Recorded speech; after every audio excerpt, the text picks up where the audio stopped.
Okay, welcome to Accelerate Your Success podcast. My name is Noel Lyons, and I'm joined today by Dr. Fred Ray Leibrand, who is a father of five. He's been married 30 years. He's studied multiple disciplines, too many here. So also to communicate. Put on my best BBC accent today to try and get away with this one. Hey Fred, how you doing? I'm doing great. I'm doing great. Excellent. I hear all that. I mean, I think, I'd like to meet this guy. He sounds interesting. Yeah. Now, I was also going to say that's an abbreviated intro as well, isn't it? Really. So the point being, I think you're someone who knows how to get stuff done. I have been fortunate. In my life, I remember when my mother was getting onto me one taking a personality test, and she said, "Does it say anything about procrastination?" And I said, "Mother, I hate to do this, but I want you to compare me to all your kids and all your friends' children and whoever you want to, and then ask, what have I gotten done?" And she got real quiet and she said, "Well, you have gotten a lot done. She just doesn't like the way I do it." Right. Well, I mean, we're going to one success secret. But surely even being married for 30 years is quite an achievement, quite a success indicator in today's world. Well, I've married a lovely and stubborn woman, and she married a less than lovely but stubborn man. And so, since no one will quit, we we seem to have figured out how to circumnavigate these choppy waters of how to get relationships to work. There you go. There's another secret in there in addition to what we're going to talk about. Basically, for anybody who's set out at the start of the day, planning on getting lots of things done, and then it just fails to happen for whatever reason. And I think I'm probably one of them, if I'm honest. So, your take on this about being more productive but still remaining human would be the overriding sort of thing? Well, it is. I must confess, Noel, I found out. I know I've had ADD or ADHD or whichever one, but I found a better designation that maybe your listeners will resonate with, and it's a new designation called ADOS.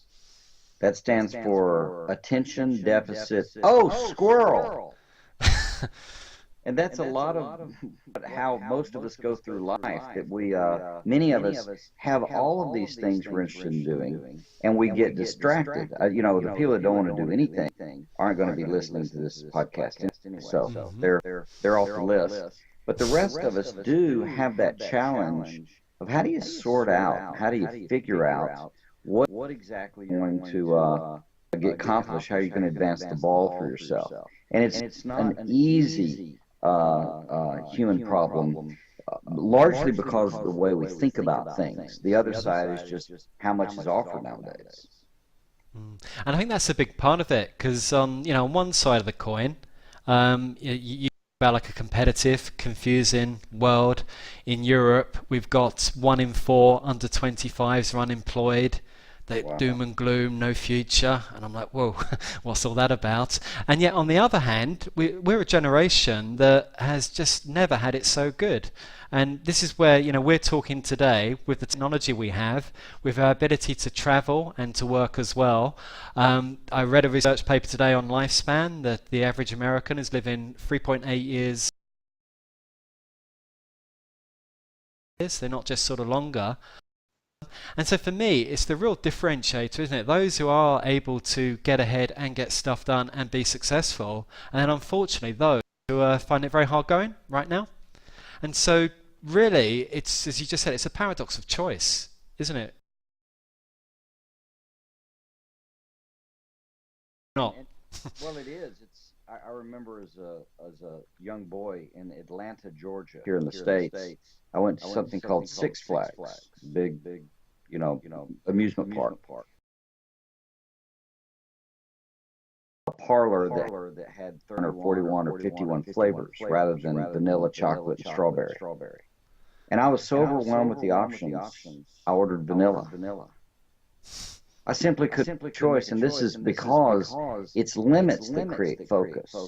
And so the more options you have, the less focus, more diffuse. And so unless you learn how to limit what you're looking at, even in information, even in reading, unless you learn how to create a limit, you don't have any way to be focused. And is this the problem with traditional to-do lists, that they just get bigger and bigger? Yeah, if I could have my way, if I could wave a magic wand, if I could borrow Harry Potter's wand, I would get rid of to-do lists. Because the nature of a to-do list is just what you said, you keep adding to it and adding to it. And the way people generally use them, it doesn't generate focus, it just generates overwhelm. That's why half the people like to lose the list and find it later and see how much they got done. That's the more exciting thing, they left out. Yeah. And so you talk quite a bit about motivation in the book, and I've got to say that I've read a lot around success and a lot on a lot of these books are out there now, particularly on the Kindles. I was thinking, I've got to be honest, I thought, here we go again. Exactly. And yet you've actually crammed so much into this, and not just a lot of there's the one main message, but there's multiple messages all channeled towards the main message. And so I particularly enjoyed the sort of motivation, because for a lot of people, things are external. Motivation is something out there. The goal's something out there.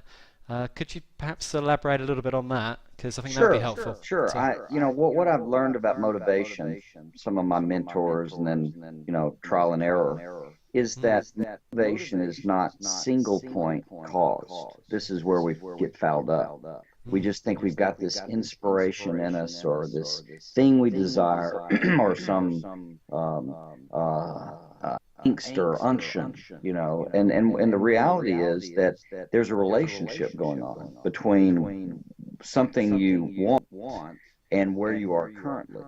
And if you don't put those in proper relationship, a there to get to and a here where you are, it's that relationship that creates a creative type tension that is what's generating the motivation. And what people tend to do is they look at where they are and don't think of goals. So that won't help. Or they think of highfalutin goals and no relationship to where they are. And that doesn't help either. So it's this 1-2 punch of here and there that is strategic. And then I would add a third thing, as the triangle develops in the book, is a deadline, some sense of closure, because if you have an infinity to get something done, you'll take infinity to do it. There's no limit in play, and there's the rub. And of course, then you go again. It's like a cycle, isn't it? Because we never really.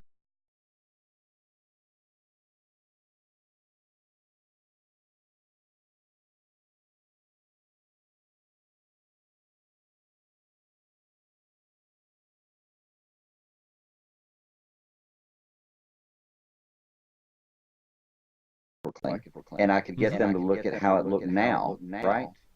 But unless I said, okay, I'm going to come back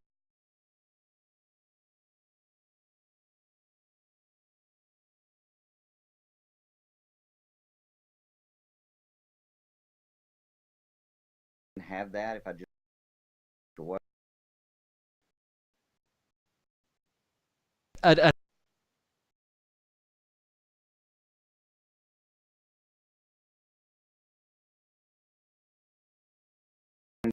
And the idea is probably the thing I've gotten more around the world in radio interviews, the dozens I've done, and emails, etc. And I stole this. The buffer day comes from a guy named Dan Sullivan, who I know, and Dan and Babs and that crew up in Toronto. They coach entrepreneurs, and what they found is that in the way you organize the time, there are some days we need to admit we're cleaning up messes, and there's not anything else to do, because if you have enough of a mess in your way, you can't get things done. So it's important to have a buffer day periodically to just clean messes up, and don't worry about it. It's an important, necessary piece of functioning. But the Edison Day idea came from my reading about Thomas Edison, and the reporter had asked him, how do you get so much all the patents he held, etc. And as he discussed this with the reporter, he said, it's simple. We all have a number of hours a day. The difference is I focus on one thing, and everyone else focuses on any number of them. Well, I thought about that. It kind of made me feel guilty, so it must be true, right? And then I thought a little more and realized, Edison still ate a sandwich and he took a nap and he entertained some visitors and he probably wrote some letters. Maybe And he had no internet and no Facebook to distract him. Right. What I realized he was doing is he was actually coming back onto that one thing. So that one thing he was doing, he didn't mean that he was incessantly focused on it. He meant he had a single item that he came back that day, if he got anything accomplished, it was going to be on that item. When I say an Edison day, is to take day, you have a project or an issue or something, and the organizing thing, that's what you're going to keep coming back to. And we all do this with one thing, at least in the States. When our taxes are due, we all have an Edison day of getting our taxes done. Yeah. So you already know it works. So I suggest, why not try a day where you just say, I'm going to have an Edison day rather than a buffer day, and I'm going to take an item, a thing that I really think will advance the ball or make me feel better, or something you really care about, and make that the organizing thing you're going to get done that day. Quit worrying And about it. there's another principle at play there too, isn't it? I spoke about so many opportunities today. You spoke about Dan Sullivan, Edison. There's this phrase, we stand on the shoulder of giants. We've already got such an amazing knowledge place. For every problem, there's already a solution. It's just up to you to find someone or the person that can reveal it to you. Yeah? That's huge, Noel. In fact, you should do a whole podcast just saying that over and over to everyone. Because what people do is they give up. Mm. I sit here in my life, and I for some years had my legs would cramp. I just had leg cramps. Well, lo and behold, I finally discovered that if I take magnesium regularly, it goes away. Yeah. So, but I didn't give up, and I can do this with dozens of things in my life that I just didn't give up trying to find someone who knew what in the world to do or say. Yeah, so it's dark chocolate too, isn't it? Gives you another excuse to eat that with some red wine. I love that stuff, but it's okay. That's more for the women listening, but okay. I think the final point I was going to sort of without giving away the one secret, obviously, and we were talking about that earlier. The whole I like the title. It makes you want to read the book just to find out what that one secret is. The one success habit that you can't do without. Okay, got that. But essentially it's the one that underpins all the others.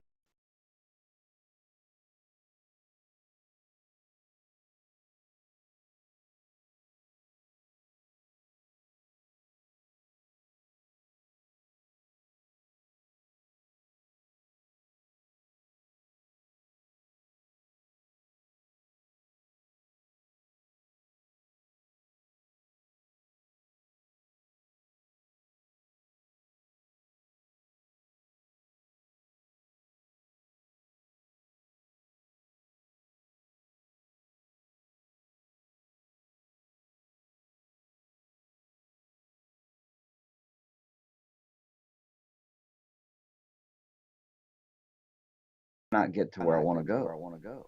And that's mostly the problem. And so in thinking that through, what I've realized is most of us are not honest. And this honesty component is sit down and sort out honestly what you will do from what you may do. And whenever I sit down with anyone, including me, and I look at items, I say, will I do that? I'm going to, let's say, read a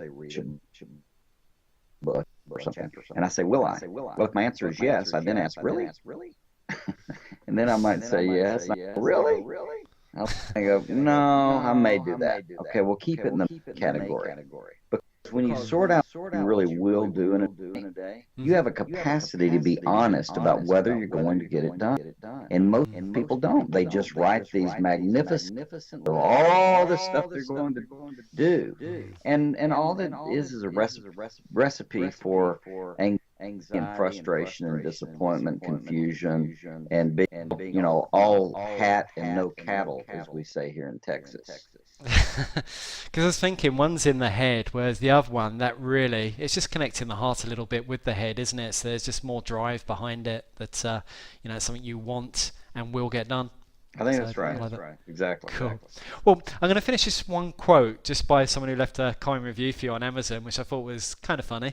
It was, rather than a fad, Fred presents a life-changing habit, which I thought was good because there is so much written on success. But I honestly think you packed a lot into this book, and it's worth being on anyone's shelf. So Oh, cool. once more, it's the one success habit you can't do without by Dr. Fred Ray Lybrand, and it's been really good talking to you today, Fred. I appreciate you dropping by, so to Thanks. speak. That was great. Great. Thank you.